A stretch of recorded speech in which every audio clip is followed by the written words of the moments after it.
All right, let's dive right into this explainer. We're looking at the completely unconventional journey of Steve Jobs, a guy who basically transformed modern tech, reinvented entire industries, and built one of the most valuable companies on the planet.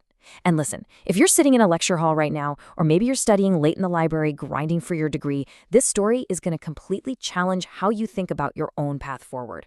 To kick things off, I want you to imagine building your absolute dream career, making it all the way to the top, and then having the whole thing crash down in front of the entire world.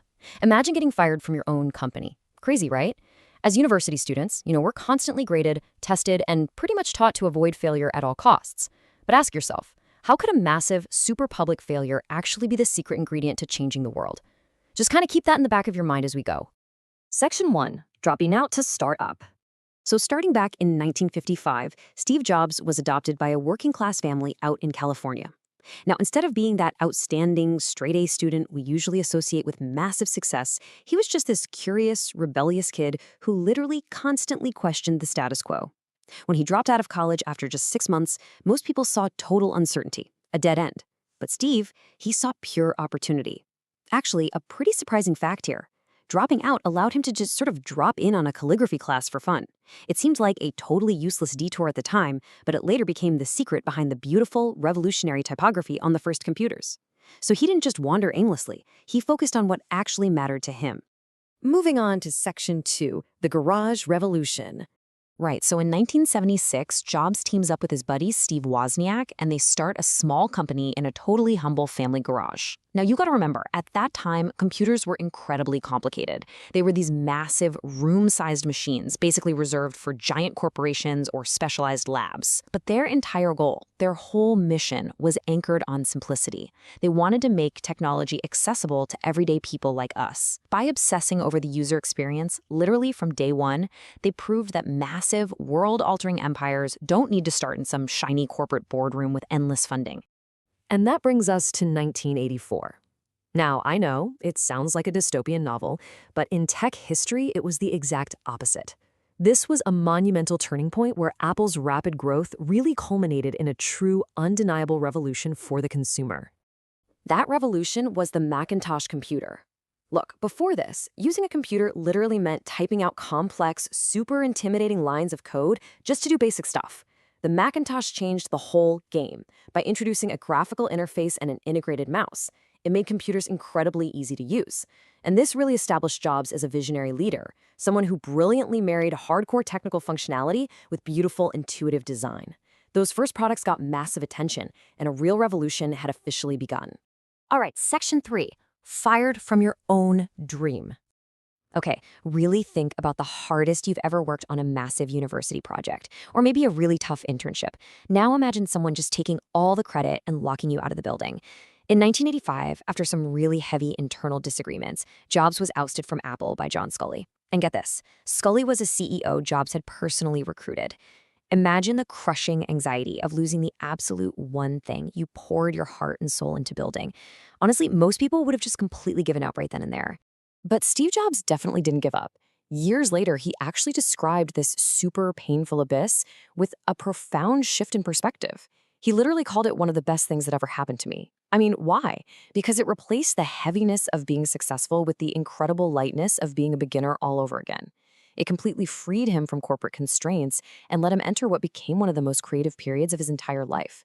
It just goes to show us that our most devastating setbacks, they often clear the path for our absolute greatest growth. Which leads us to Section 4, the rebirth and return.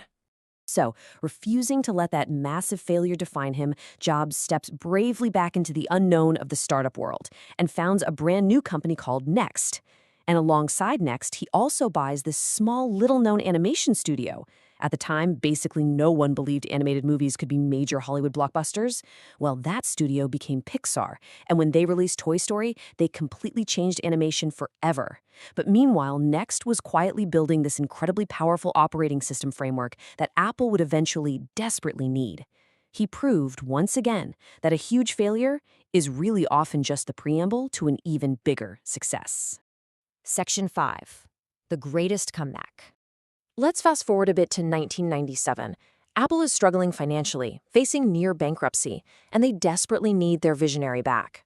Upon his truly triumphant return, Jobs didn't try to save the company by adding more complex features. He actually did the exact opposite. He boldly slashed 70% of Apple's confusing, bloated product lineup. Just cut it right out. He brought the focus intensely back to pure innovation, making sure they weren't just creating hardware, but creating genuine emotional experiences for the user. He literally stripped away all the noise just to get back to what actually mattered. And what followed was just this rapid succession of pure momentum and groundbreaking output. Think about it. He put 1,000 songs in our pockets with the iPod. Then he entirely reimagined how the whole world communicates by dropping the iPhone, which was followed closely by the iPad.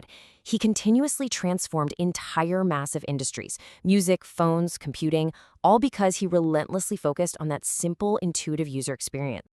And finally, Section 6, Lessons for Your Journey. So how does this incredible journey actually apply to your own life and your impending careers?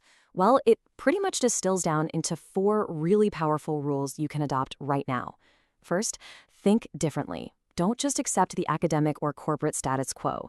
Second, don't fear failure. Remember, being fired from Apple literally led to Pixar. Third, focus on excellence in whatever project you tackle. And fourth, never stop believing in your vision. These rules are just a great reminder that true, lasting success isn't about avoiding setbacks, it's about continuing right through them. From a rebellious college dropout to a historical icon and an absolute empire builder, Jobs proved that determination, creativity, and a solid vision really can change the world. It all begins with an idea, and obviously the courage to actually pursue it. Which leaves us with a final, pretty essential question for you to answer for yourselves as you head out there and build your own futures. Every great empire begins with an idea. So what's yours? Anyway, thank you so much for joining me for this explainer. Keep pushing forward, and I'll catch you on the next one.